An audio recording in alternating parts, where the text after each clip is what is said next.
ونستعينه ونستغفره ونؤمن به ونتوكل عليه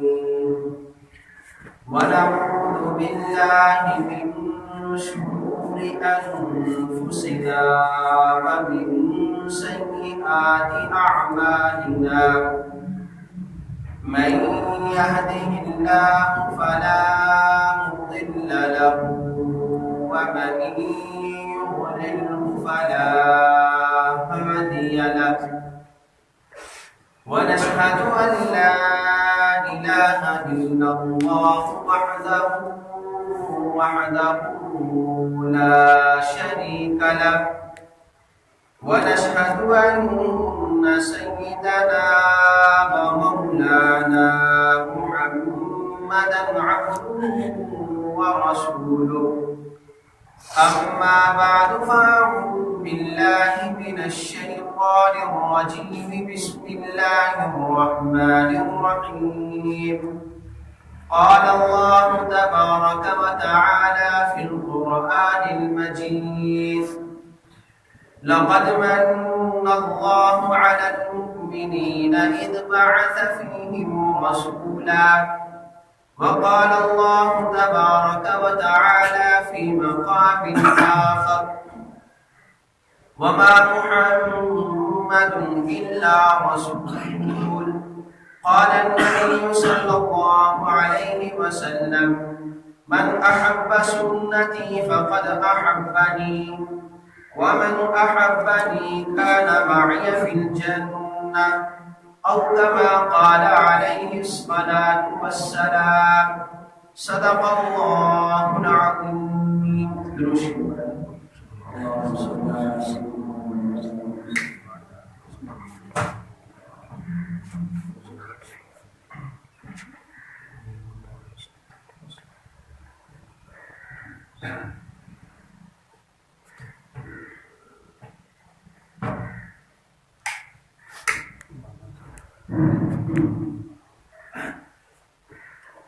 محترم معزز سامعین کرام، واجب الاحترام میرے بھائیوں اور بزرگوں، میں نے آپ حضرات کے سامنے قرآن مجید فرقان حمید کی 2 آیات کریمہ کی تلاوت کی ہے اور آپ صلی اللہ علیہ وسلم کے فرمان مبارک میں سے جو حدیث پاک کی تلاوت کی ہے۔ اللہ رب العزت سے دعا ہے کہ اللہ پاک مجھے شرح صدر کے ساتھ ان کا صحیح مفہوم بیان کرنے کی توفیق نصیب فرمائے اور ہم سب کو سن کر اس پر عمل کرنے کی توفیق نصیب فرمائے۔ تو معزز سامعین، گزشتہ کئی جمعوں سے حضور علیہ السلام کی مبارک سیرت کو عرض کر رہا ہوں۔ جیسے میں نے عرض کیا تھا کہ انشاءاللہ ترتیب سے ساری عرض کروں گا۔ تو پچھلا جو ہمارا جمعہ تھا وہ رسول اللہ صلی اللہ علیہ وسلم کی ولادت مبارک تک پہنچا تھا کہ آپ صلی اللہ علیہ وسلم کی ولادت مبارک ہوئی تو آپ صلی اللہ علیہ وسلم شروع ہی سے آپ کا جسم مبارک بالکل پاک صاف تھا، کسی قسم کی کوئی گندگی آلائش آپ صلی اللہ علیہ وسلم کے جسم مبارک پہ نہ تھی، اور آپ صلی اللہ علیہ وسلم مختون ہی پیدا ہوئے، یعنی آپ صلی اللہ علیہ وسلم کا پہلے ہی سے ختنہ کیا ہوا تھا، اور آپ صلی اللہ علیہ وسلم ناف بریدہ یعنی آپ کی ناف پہلے ہی کاٹی ہوئی تھی۔ آپ صلی اللہ علیہ وسلم سجدے کی حالت میں پیدا ہوئے اور اپنی شہادت کی انگلی کو آسمان کی طرف اٹھایا ہوا تھا۔ 7ویں دن، یہ پچھلے جمعے کا مختصر خلاصہ عرض کر رہا ہوں، 7ویں دن آپ کا عقیقہ کیا گیا اور آپ کا نام آپ کے دادا عبد المطلب نے محمد صلی اللہ علیہ وسلم رکھا۔ تو جیسے میں نے عرض کیا تھا کہ زمین پہ آپ کا نام محمد ہے اور آسمان پر آپ کا نام احمد ہے۔ قرآن پاک میں اس کی 28ویں پارے میں دلیل بھی ہے، وَمُبَشِّرًا بِرَسُولٍ يَأْتِي مِن بَعْدِ اسْمُهُ أَحْمَدُ۔ حضرت عیسیٰ علیہ السلام آپ کے بارے میں یہ خوشخبری سنا کے گئے ہیں کہ میرے بعد ایک ایسے نبی آئیں گے کہ جن کا نام احمد ہوگا۔ تو زمین پہ آپ کا نام محمد ہے اور آسمان پر آپ کا نام احمد ہے، اور ایک روایت میں ہے آپ صلی اللہ علیہ وسلم خود ارشاد فرماتے ہیں کہ میرے 5 نام ہیں، میرے 5 نام ہیں، میں محمد ہوں، میں احمد ہوں، میں ماحی ہوں، میں حاشر ہوں، اور 5واں فرمایا کہ میں عاقب ہوں۔ ویسے آپ کے صفاتی نام تو بہت زیادہ ہیں، لیکن جو آپ کا ذاتی نام ہے وہ صرف ایک ہی ہے، آپ کا نام محمد ہے صلی اللہ علیہ وسلم۔ تو پھر پچھلے جمعے عرض کیا تھا کہ آپ کی ولادت مبارک پر چند عجائب واقعات بھی پیش آئے، وہ سبھی میں نے عرض کر دیے تھے۔ تو آپ صلی اللہ علیہ وسلم کی پیدائش مبارک کے بعد اب سلسلہ آیا آپ صلی اللہ علیہ وسلم کو دودھ پلانے کا۔ تو دودھ پلانے کے بارے میں سب سے پہلے تو آپ کی والدہ ماجدہ حضرت آمنہ رضی اللہ تعالیٰ عنہا، انہوں نے ایک سیرت کی کتاب میں لکھا ہے کہ 3 یا 4 دن آپ کی والدہ ماجدہ نے آپ کو دودھ پلایا۔ اور ابھی ایک میں کتاب میں پڑھ رہا تھا، اس میں یہ لکھا تھا کہ آپ صلی اللہ علیہ وسلم کی ولادت مبارک کے بعد 9 دن تک آپ کی والدہ ماجدہ نے آپ کو دودھ پلایا، 9 دن تک۔ حضرت آمنہ کے بعد جو ابو لہب نے جو ایک باندی آزاد کی تھی، اس کا نام سویبہ تھا کے ساتھ، جب انہوں نے آ کے ابو لہب کو یہ خوشخبری سنائی کہ حضور علیہ السلام کی ولادت مبارک ہوئی ہے، تو ابو لہب نے خوشی میں آ کر کے سویبہ کو آزاد کر دیا تھا۔ تو حضرت آمنہ کے بعد آپ صلی اللہ علیہ وسلم کو جو دودھ پلایا وہ ابو لہب کی آزاد کردہ باندی سویبہ نے آپ کو دودھ پلایا۔ اور اسی سویبہ نے جس نے آپ کو دودھ پلایا، آپ سے پہلے جو آپ کے سکے چچا حضرت حمزہ رضی اللہ تعالی عنہ ہیں، ان کو بھی حضرت سویبہ نے ہی دودھ پلایا تھا۔ تو اس لحاظ سے حضرت حمزہ آپ کے سکے چچا بھی ہیں اور آپ کے رضائی بھائی بھی بنتے ہیں، کیونکہ حضرت حمزہ اور آپ صلی اللہ علیہ وسلم نے حضرت سویبہ کا دودھ اکٹھے کیا ہے۔ آپ صلی اللہ علیہ وسلم حضرت سویبہ کا بڑا ادب و احترام فرماتے تھے۔ ہجرت کرنے کے بعد بھی مدینہ پاک میں جب بھی حضرت سویبہ آپ کے پاس آتی یا کوئی مکے کے میں آنے کے لیے ہوتا، تو آپ صلی اللہ علیہ وسلم حضرت سویبہ کے لیے کوئی تحفہ اور ہدیہ ساتھ بھیج دیا کرتے تھے۔ تو پہلے دودھ پلایا حضرت آمنہ نے، حضرت آمنہ کے بعد پھر دودھ پلایا حضرت سویبہ نے، اور حضرت سویبہ کے بعد پھر آپ صلی اللہ علیہ وسلم کو دودھ پلایا حضرت حلیمہ سعدیہ رضی اللہ تعالی عنہا نے۔ مکہ مکرمہ میں عرب کے اندر روایت یہ تھا کہ عرب کے شرفاء جو تھے، وہ جب بچہ پیدا ہوتا تو بچے کو جو دوسرے یعنی مکہ شہر سے دوسرے ارد گرد دیہات میں بھیج دیا کرتی تھی، تاکہ دیہات کی جو آب و ہوا ہے وہ ذرا اچھی ہوتی ہے، تاکہ بچوں کی پرورش اور نشو و نما اچھی ہو جائے، اور اس کا جو بولنے کا انداز ہے عربی ہے وہ خالص صحیح فصیح زبان ہو جائے، اس لیے وہ مکہ کے علاوہ ارد گرد دوسرے دیہات میں بھیج دیا کرتی تھی۔ ایک دفعہ حضرت ابو بکر صدیق رضی اللہ تعالی عنہ نے آپ صلی اللہ علیہ وسلم سے عرض کیا کہ اللہ کے نبی، آپ کی زبان بڑی فصیح ہے، آپ بڑی اچھی عربی بول لیتے ہیں۔ تو آپ صلی اللہ علیہ وسلم نے ارشاد فرمایا، ہاں اس لیے پہلی بات تو یہ ہے کہ میں قریشی ہوں، میرا تعلق قریش سے ہے، اور دوسری بات یہ ہے کہ میں نے بنو سعد قبیلے کا حلیمہ سعدیہ کا دودھ پیا ہے، اور چونکہ عرب کی زبان جو دیہاتی ہے ان کی زبان تھوڑی فصیح اچھی ہوتی ہے، اس لیے آپ صلی اللہ علیہ وسلم نے ارشاد فرمایا کہ میری زبان بھی فصیح ہے۔ تو اسی طرح تو چونکہ عرب میں یہ رواج تھا کہ جب بھی کوئی بچہ پیدا ہوتا، دائیاں آتی بچے کو اپنے ساتھ لے جایا کرتی تھی۔ حلیمہ سعدیہ فرماتی ہیں کہ اسی غرض سے میں بھی اور میرے ساتھ بنو سعد قبیلے کی اور دائیاں مکہ مکرمہ گئی تاکہ وہاں سے بچوں کو لے آئیں اور ان کو دودھ پلائیں، اور دودھ پلا کر کے پھر ان سے کوئی قیمت خدمت وغیرہ وصول کیا کرتی تھی۔ تو حلیمہ سعدیہ رضی اللہ تعالیٰ فرماتی ہیں کہ میں بھی اور میرے ساتھ میرا ایک بیٹا بھی اور میرا خامد بھی، ہم تینوں مکہ مکرمہ روانہ ہوئے تاکہ وہاں سے کوئی بچہ لے آئے۔ فرماتی ہے کہ ہمارے ساتھ سفر کے لیے ایک گدھی جو کہ انتہائی کمزور تھی، اور ایک روایت میں خچر کے بھی الفاظ آئے، اور دوسرا فرمایا کہ ہمارے پاس ایک انتہائی لاغر کمزور ضعیف اونٹنی تھی کہ اس کے تھنوں میں ایک قطرہ بھی دودھ کا نہیں تھا، اور اتنی کمزور تھی کہ اسے چابک وغیرہ مار کر کے اسے چلایا جاتا تھا، اتنی ہمت نہیں تھی کہ وہ خود چل سکتی، اتنی کمزور تھی۔ تو فرماتی ہے کہ اس سواری کی کمزوری کی وجہ سے جو دوسری دائیاں تھی وہ ہم سے پہلے مکہ پہنچ آئی، اور میں کافی عرصے بعد، کافی دیر کے بعد مکہ مکرمہ پہنچی، تو میرے آنے سے پہلے وہ دائیاں مکہ پہنچ چکی تھی۔ تو آ کر وہاں انہوں نے بچوں کی تلاش شروع کی کہ جہاں سے کوئی بچہ ملے اسے اپنے ساتھ لے آئے۔ ساری دائیاں عبد المطلب کے گھر آئیں، حضور علیہ السلام کو دیکھا، بچہ تو پسند آیا، سب نے حسن و جمال کی تعریف تو کی، لیکن جب پوچھتی کہ اس بچے کے والد کیا کرتے ہیں، یعنی ان کی نیت یہ تھی کہ اگر ان کے والد کوئی زیادہ اچھا کاروبار، اچھی تجارت کرتے ہیں تو اگر ہم اس بچے کو دودھ پلائیں گی ہمیں ان کی خدمت کا معاوضہ زیادہ ملے گا۔ تو آگے سے حضرت آمنہ جواب دیتی، بھئی یہ بچہ یتیم ہے،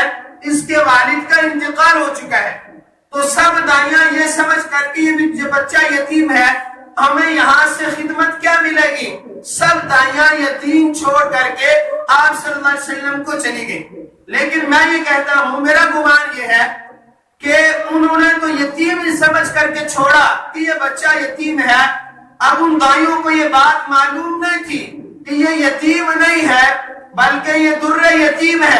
اور یہ وہ بچہ ہے کہ عن قریب جس کے ہاتھ میں اللہ کیسرو اور کسرا کی کنجیاں دینے والے ہیں، کیسرو اور کسرا کے خزانے جس کے ہاتھ میں آنے والے ہیں، ان دائیوں کو معلوم نہیں تھا۔ اگرچہ یہ وہ بچہ ہے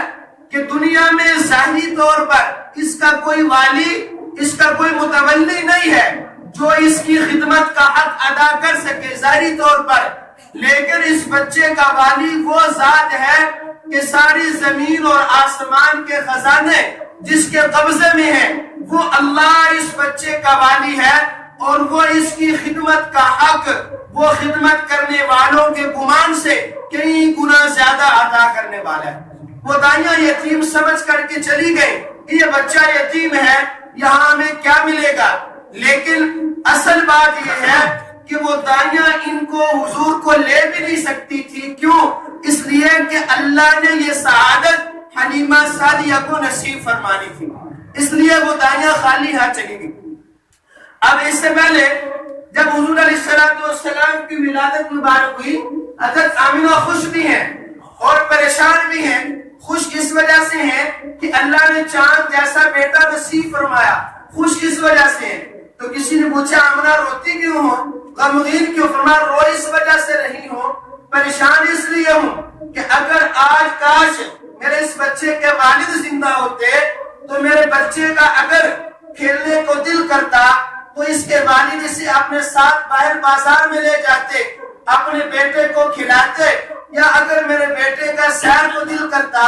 اس بچے کے والد اس بچے کو سیر پہ لے جایا کرتے۔ تو میں پریشان اس لیے ہوں کہ اس بچے کا والد نہیں ہے۔ خطیب حضرات اپنے انداز میں بیان کرتے ہیں، فرماتے ہیں غیب سے آواز آئی کہ آمنہ پریشان نہ ہو، پریشان ہونے کی بات نہیں، تو پریشان اس لیے ہوتی ہے کہ اس بچے کو کھلانے والا کوئی نہیں۔ میں اللہ یہ کہتا ہوں کہ اگر اس بچے کا کھیلنے کو دل کرے گا، اگر یہ آجان کی طرف انگلی کرے گا تو چاند کو دو ٹکڑے کر کے کھلونے کے طور پر میں اس بچے کے قدموں میں رکھ دوں گا۔ اور اگر اس کی سیر کو دل کرے گا، یہ دنیا کے شہر کیا ہے جسے ایک بار دیکھا جائے، مکہ مدینہ کی علاوہ کی بات کر رہا ہوں، کیونکہ مکہ اور مدینہ تو ایسا ہے جتنا بار بار دیکھا جائے، جتنا بار بار دیکھا جائے اتنا ہی اللہ ایمان کو اور زیادہ کرتے جاتے ہیں۔ مکہ مدینہ کے علاوہ کی بات کر رہا ہوں، ایک شہر کو ایک بار دیکھے، دو بار دیکھے، پھر وہاں جانے کو دل نہیں کرتا۔ تو اللہ فرماتے ہیں آمنہ پریشان نہ ہو، اگر تیرے بچے کا سیر کو دل کرے گا تو میں اسے دنیا کو چھوڑ کر کے ساتوں آسمانوں سے بھی پار معراج کی رات اپنا دیدار اسے نصیب فرماؤں گا۔ تو حضرت آمنہ رضی اللہ تعالیٰ عنہ حلیمہ سعدیہ فرماتی ہیں کہ سب عورتوں نے یتیم سمجھ کر کے چھوڑ دیا اور بڑے بڑے لوگوں کے بچے اپنے پاس لے لیے. تو حلیمہ فرماتی ہیں کہ میں سب سے آخر میں پہنچی تو مجھے معلوم ہوا کہ سب دائیوں نے بچے لے لیے ہیں اور ایک گھر ہے کہ جس پر یتیم بچہ ہے، اس کے علاوہ اور کوئی گھر بھی ایسا باقی نہیں کہ جس میں کوئی بچہ ہو. تو حلیمہ سعدیہ فرماتی ہیں کہ میں نے اپنے خامن کو کہا واللہ لأذهبن الى ذلك فلآخذنه. اپنے خامن کو حلیمہ فرمانے لگی کہ اللہ کی قسم میں اس بچے کے پاس ضرور جاتی ہوں اور میں اس بچے کو ضرور لے کے آتی ہوں. تو خامن کہنے لگے لا علیکی عسى اللہ ان یجعلنا فیہ برکہ. تو خامن حلیمہ سعدیہ کو فرمانے لگے حلیمہ کوئی بات نہیں، جاؤ چلی جاؤ اس یتیم ہی کو لے آؤ، شاید کہ اللہ تعالیٰ ہمارے لیے اس یتیم ہی میں کوئی برکت عطا فرما دے، جاؤ اس یتیم ہی کو لے آؤ. تو حلیمہ سعدیہ رضی اللہ تعالیٰ فرمانے لگی کہ اب دیکھیے چھوٹی سی بات عرض کر دوں، یہاں حلیمہ سعدیہ نے اللہ رب العزت پہ گمان کیا کہ اللہ ہمارے لیے اس بچے میں برکت دیں گے. اور اللہ حدیث قدسی میں فرماتے ہیں انا عند ظن عبدی، کہ میں اپنے بندے کے ساتھ اس کے گمان کے مطابق فیصلہ فرماتا ہوں. اب حلیمہ نے گمان اور اپنا سب کچھ توکل بھروسہ اللہ کی ذات پہ کیا، باقی دائیوں نے اللہ کی ذات سے بھروسہ ہٹا کر کے مخلوق سے امید اور لالچ رکھا. حلیمہ سعدیہ نے مخلوق سے توجہ ہٹائی، مخلوق سے امید کو ہٹا کے خالق میں امید رکھی. کیا امید رکھی؟ کہ اللہ اس بچے میں ہمارے لیے برکت دیں گے. حلیمہ سعدیہ فرماتی ہے کہ حضور علیہ السلام کے جب دروازے پہ میں گئی، میں نے دستک دی، حضرت عبد المطلب حضرت آمنہ انہوں نے میرا استقبال کیا. استقبال کرنے کے بعد مجھے حضور علیہ السلام کے پاس لے گئی. فرماتی ہے اس وقت حضور علیہ السلام سیدھے لیٹے ہوئے تھے اور جب حضور علیہ السلام سانس لیتے تو حضور کی سانس سے مشک سی خوشبو آتی تھی، حضور کی سانس سے مشک سی خوشبو آ رہی تھی. فرماتی ہے حضور سوئے ہوئے تھے تو میں نے جگانا مناسب نہ سمجھا. فرماتی ہے میں نے پیار سے حضور کے سینہ اقدس پہ اپنا ہاتھ رکھا تو حضور علیہ السلام کی آنکھ کھل گئی اور میری طرف دیکھ کر کے آپ صلی اللہ علیہ وسلم مسکرانے لگے. فرماتے ہیں جب آپ مسکرائے آپ کے دندان مبارک سے ایسا نور نکلا کہ زمین سے لے کے آسمان تک وہ نور پھیلتا چلا گیا. فرماتے ہیں اس کے بعد میں نے حضور کے یہ پیشانی ماتھا جو ہے یہاں بوسہ لیا اور آپ صلی اللہ علیہ وسلم کو اپنی گود مبارک میں اٹھا لیا. فرماتی ہیں جو ہی میں نے حضور کو اٹھایا تو فرماتی ہیں کہ حضور سے پہلے خود نہ میرے پستانوں میں اتنا دودھ تھا کہ میں اپنے بچے کو پلا سکتی اور نہ جیسے میں نے پہلے عرض کیا کہ نہ اونٹنی کے تھنوں میں اتنا دودھ تھا. فرماتی حلیمہ سعدیہ کہ ہم بھوک کی وجہ سے ساری رات جاگ کے گزار دیا کرتی تھی، اس وجہ سے کہ اونٹنی کے تھنوں میں دودھ نہیں تھا اور ہمارا بیٹا بھی ساری رات رو کے گزار دیتا تھا بھوک کی وجہ سے، اس لیے کہ میرے پستانوں میں بھی دودھ نہیں تھا. فرماتی ہیں جو ہی میں نے حضور کو اپنی گود میں لیا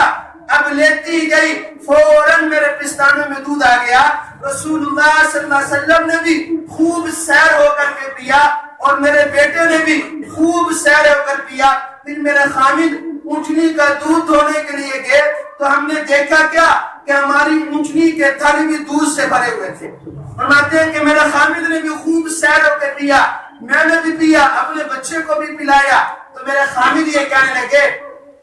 کہ تعلمی واللہ یا حلیمہ لقد اخذتی نسبتا مبارکہ، اے حلیمہ تو جان لے خدا کی قسم تو ایک بابرکت بچے کو اپنے ساتھ لے کر کے آئی ہے، اس بات کا یقین کر لے. حلیمہ سعدیہ فرمانے لگی مجھے اپنے اللہ کی ذات پر یہی گمان تھا کہ اللہ تعالی ہمارے لیے اس بچے میں ضرور برکت نصیب فرمائیں گے. تو حلیمہ سعدیہ نے جب حضور کو گود میں لیا، حلیمہ سعدیہ اور ان کے خامد آپس میں باتیں کرنے لگی. حلیمہ سعدیہ کہنے لگی کہ ہم کافی عرصے سے یہ کام کر رہے ہیں، مکہ میں آتے ہیں وہاں سے بچوں کو لے جاتے ہیں، لیکن یہ جو بچہ آج میری گود میں آیا ہے اس جیسا حسین اس جیسا خوبصورت بچہ آج سے پہلے میں نے کبھی نہیں دیکھا۔ حلیمہ کے خامد بھی یہی کہنے لگے کہ میں بھی آپ کے ساتھ آیا کرتا تھا، لیکن اس بچے جیسا حسن و جمال میں نے کبھی نہیں دیکھا۔ ابھی یہ آپس میں باتیں ہو رہی تھی، فوراً جبرائیل امین بھی آگے۔ جبرائیل امین کہنے لگے اے حلیمہ اور اس کے خامد، تم یہ بات کرتے ہو کہ مکے میں آپ نے اس جیسا کوئی حسین نہیں دیکھا۔ جب سے یہ دنیا بنی میں زمین سے آسمان تک، پھر آسمان سے زمین تک، اور پھر آسمان سے عرش معلیٰ، میں پھر ساتھ مشرق اور مغرب، میں شمال اور جنوب، میں ہر جگہ پر گیا ہوں۔ آپ صرف مکہ کی بات کرتے ہیں، میں نے فرشتوں کو دیکھا، فرشتوں سے پہلے جتنے انبیاء آئے آپ سے پہلے میں نے سب انبیاء کی زیارت کی، ساری کائنات کے بچوں کو دیکھا۔ آپ صرف مکہ کی بات کرتے ہیں، میں نے پوری کائنات میں محمد جیسا کوئی حسین نہیں دیکھا۔ آپ صرف مکہ کی بات کرتے ہیں۔ حلیمہ سعدیہ فرماتی ہیں اب قافلے کی روانگی کا وقت آیا، وہ باقی دائیاں بھی تھی اور میں نے حضور علیہ السلام کو اپنی گود میں لیا تو میرے خامد وہ اونٹنی پر آگے بیٹھ گئے، اپنے چھوٹے بچے کو بھی آگے بٹھا لیا، میں حضور کو اپنی گود میں لے کر کے اپنے خامد کے پیچھے بیٹھ گیا۔ فرماتے ہیں کہ میرے خامد نے کوشش کی اونٹنوں کو چلانے کے لیے، لیکن اونٹنی وہ اس جگہ سے اٹھ ہی نہیں رہی، اونٹنی چلتی نہیں ہے، کافی چابک مارے گے، کوشش کی کہ اٹھایا جائے، لیکن اونٹنی اپنی جگہ سے اٹھ نہیں رہی۔ تو خطیب حضرات اپنے انداز میں بیان کرتے ہیں، فرماتے ہیں غائب سے آواز آئی یا حلیمہ اس اونٹنی پہ سوار ساری کائنات کا امام ہے، امام الانبیاء ہے، اور امام آگے ہوا کرتا ہے، مقتدی اس کے پیچھے کھڑا ہوا کرتے ہیں۔ جب تک یہ بچہ آگے نہیں ہوگا، امام نہیں بنے گا، اتنی دیر تک یہ اونٹنی اپنی منزل کی طرف روانہ نہیں ہوگی۔ حلیمہ فرماتی ہے حضور کو آگے کیا گیا، جو ہی حضور آگے بیٹھے سواری خود بخود چلنے لگی، اور جیسے میں نے پہلے کیا اتنی کمزور تھی، چل سکتی نہیں تھی، مار مار کے چلایا جاتا تھا، وہ باقی دائیاں تو پہلے ہی نکل گئی۔ حلیمہ فرماتے ہیں جو ہی حضور اس پہ سوار ہوئے، وہ ہماری کمزور اور لاغر اٹھنی جسے مار مار کے چلایا جاتا تھا اتنی تیز رفتار ہو گئی کہ روکے سے بھی رک نہیں رہی تھی۔ وہ دوسری دائیاں جب انہوں نے دیکھا کہ حلیمہ سعدیہ کی وہ اونٹنی جو اتنی کمزور تھی، جو چل سکتی نہیں تھی، اور آج اتنی زیادہ تیز ہو گئی، شاید کہ حلیمہ سعدیہ نے کوئی سواری تبدیل کر لی ہے۔ جب حلیمہ ان دائیوں کے پاس پہنچی تو وہ دائیاں کہنے لگی حلیمہ یہ وہی سواری ہے، ہمیں تو یہ وہ نہیں لگتی، وہ تو اتنی کمزور تھی، مار مار کے چلایا جاتا تھا، اور یہ اتنی تیز ہے کہ روکے سے بھی رک نہیں رہی، کیا تو نے کوئی سواری بدل لی ہے؟ تو حلیمہ سعدیہ نے بڑے پیارے انداز میں جواب دیا، فرمانے لگی نہیں نہیں، سواری میں نے نہیں بدلی، سواری وہی ہے، البتہ اس سواری کا سوار بدل چکا ہے، اس لیے کہ سواری پہ جو سوار ہے وہ امام الانبیاء ہے، وہ سید الکائنات ہے، وہ فخر عالم ہے، محمد صلی اللہ علیہ وسلم۔ یہ اونٹنی اور یہ سواری اس وقت کسی عام آدمی کی نہیں، یہ ایک نبی کی سواری بنی ہوئی ہے، اس لیے اس کی شان، اس کا رتبہ اور اس کا مقام سب سے اعلیٰ ہو چکا ہے۔ حلیمہ سعدیہ فرماتی ہیں کہ حضور علیہ السلام کو لے کر کے ہم اپنے بنو سعد قبیلے میں پہنچی، اور فرماتی ہیں کہ اس وقت سب سے زیادہ جو قحط تھا، قحط سب سے زیادہ بنو سعد میں تھا، ذرا برابر بھی کوئی گھاس وغیرہ جانوروں کو کھلانے کے لیے کچھ بھی نہیں تھی۔ حلیمہ سعدیہ فرماتی ہیں پہلے میری بکریاں جاتی تھی باہر چراگاہ میں چرنے کے لیے، خالی پیٹ آیا کرتی تھی، ایک قطرہ بھی دودھ کا نہیں ہوا کرتا تھا، لیکن جب سے میں حضور کو لے کے آئی اس کے بعد جب بھی میری بکریاں چراگاہ میں چرنے کے لیے جاتی، شام کو واپس آتی تو ان کے تھن جو تھے وہ دودھ سے بھرے ہوئے ہوتے تھے، اور باقی جو عورتیں تھیں ان کی دائیاں جب بکریاں واپس آتی تو وہ ویسے ہی بھوکی اور ذرا برابر بھی ان میں دودھ نہیں ہوتا تھا۔ تو وہ باقی لوگ کہنے لگی ہوتے ہیں کہ ایسا کرو کہ جس چراگاہ میں حلیمہ کی بکریاں چرا کرتی ہیں تم بھی اپنی بکریاں وہاں ہی چرایا کرو، تاکہ جیسے حلیمہ کی بکریاں خوب پیٹ بھر کر کے اور دودھ سے بھری ہوئی واپس آتی ہیں، تم بھی اپنی بکریاں وہاں چرایا کرو تاکہ تمہاری بکریاں بھی خوب پیٹ کر کے واپس آیا کریں۔ لوگوں نے ایسے ہی، باقی عورتوں نے بھی ایسا ہی کیا۔ جہاں حلیمہ سعدیہ رضی اللہ تعالیٰ عنہ کی بکریاں چرا کرتی تھی، وہاں انہوں نے چرانا شروع کر دی۔ لیکن ہوا کیا، اس رات جب واپس آئی حلیمہ سعدیہ کی بکریاں دودھ سے بھری ہوئی، پیٹ بھی بھرا ہوا، اور لیکن دوسری عورتیں ان کی بکریاں ویسے ہی خالی پیٹ اور دودھ کا ایک قطرہ بھی ان کے تھنوں میں نہیں تھا، اس لیے کہ یہ حکمت، یہ برکت اس چراگاہ میں نہیں تھی کہ اس چراگاہ میں کوئی ایسی بات تھی کہ وہاں بکریاں چرے وہ پیٹ بھر کر کے آیا کریں گی، نہیں، یہ برکت اور یہ سعادت یہ حضور علیہ السلام کے مبارک وجود کی وجہ سے تھی۔ حلیمہ سعدیہ فرماتی ہیں ہمارے گھر میں جب بکری آتی اتنا دودھ ہوتا ہے، میرے خامد خوب سیر ہو کے پیتے، میں پی لیتی اور ہمارے برتن سارے کے سارے بھر جایا کرتے تھے۔ فرماتی ہیں کہ یہ برکت رسول اللہ صلی اللہ علیہ وسلم کے مبارک وجود کی وجہ سے۔ فرماتی ہے ایک اور عجیب بات، فرماتی ہیں کہ جب سے حضور علیہ السلام بنو سعد قبیلے میں آئے، میرے گھر میں جب سے حضور آئے ہیں اس وقت سے لے کر جب تک حضور بنو سعد میں مقیم رہے، ہمارے قبیلے میں رہے، جب سے آئے جب تک رہے، فرماتے ہیں کہ بنو سعد کے ہر قبیلے سے مشک کی خوشبو آیا کرتی تھی، صرف حلیمہ کے گھر سے نہیں، فرمایا بنو سعد جو ہمارا پورا قبیلہ تھا جب تک حضور رہے ہر وقت بنو سعد قبیلے سے مشک کی خوشبو آیا کرتی تھی رسول اللہ صلی اللہ علیہ وسلم کے مبارک وجود کے برکت سے۔ تو 2 سال تک حلیمہ سعدیہ آپ صلی اللہ علیہ وسلم کو دودھ پلاتی رہی، 2 سال تک آپ صلی اللہ علیہ وسلم حضرت حلیمہ سعدیہ کے پاس رہے، یہ آپ کو دودھ پلاتی رہی۔ 2 سال کے بعد پھر حلیمہ سعدیہ آپ کو واپس کرنے کے لیے مکہ مکرمہ حضرت آمنہ کے پاس تشریف لے گئی۔